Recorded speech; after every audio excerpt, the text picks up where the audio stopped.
Улсын хурлын гишүүн Их Туяа Ганбаатар нараа асрах үйлчилгээний хуулийн төсөл санаачлан өргөн барьлаа. За асрах үйлчилгээ шаардлагатай олон иргэн хэрэгцээндээ нийцсэн үйлчилгээ авч чадахгүй байгаа нь тэдний амьдралын чанар, эрүүл мэнд, нийгмийн оролцоонд сөргөөр нөлөөлж байна хэмээн төсөл санаачлагчид үзжээ. За төсөл нийтдээ 10 бүлэг 30 зүйлтэй асрах үйлчилгээний хамрах хүрээг зөвхөн ахмад настангаар хязгаарлахгүйгээр өдөр тутмын амьдралын үйл ажиллагааг биедан гүйцэтгэх боломж нь хязгаарлагдсан.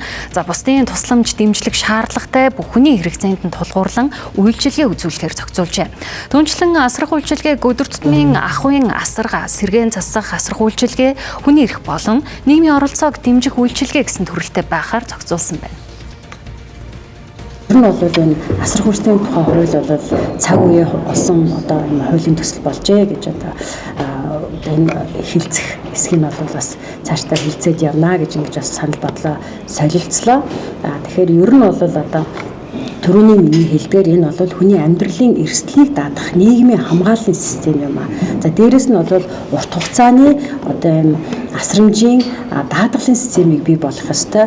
Хоёрт нь бол зөвхөн энэ одоо асрамж халамж гэдгийг бол төр даагаад явах бол энэ бол төрийн одоо ачаа бол маш одоо даахгүй хэмжээнд хүрнэ. Тийм учраас энэ одоо асрамжийн чиглэлд бол хувийн хвшлүүдийг түлхүү оруулах ёстой гэдэг концепцийн үүднээс бас энэ хуулийн төслөө боловсруулсан байгаа. Энэ хууль Монголд бол орчин үеийн хэлбэрээр өөрөөр хэлбэл хувийн хвшлийн хамтарсан хэлбэрээр орчин үеийн загвараар явах ёстой байна гэдгийг ойлгоод энэ хуулийг санаачилсан.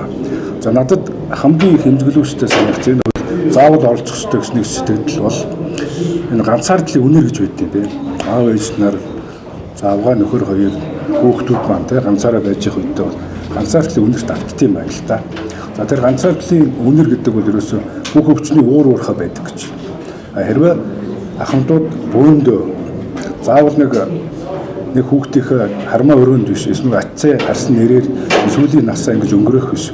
Гэтэл ахмадын одоо энэ асархын газар очиод хамтдаа байх юм бол тэр үнэр нь алга болчихдог гэж. Тэгэхээр энэ бол цэвэр одоо эрүүл мэндийн асуудал, дээр нь тэр урт наслах менежментийн асуудал бол энэ хуулиар шийдэгдэх бахаар гэж найдаж байгаа.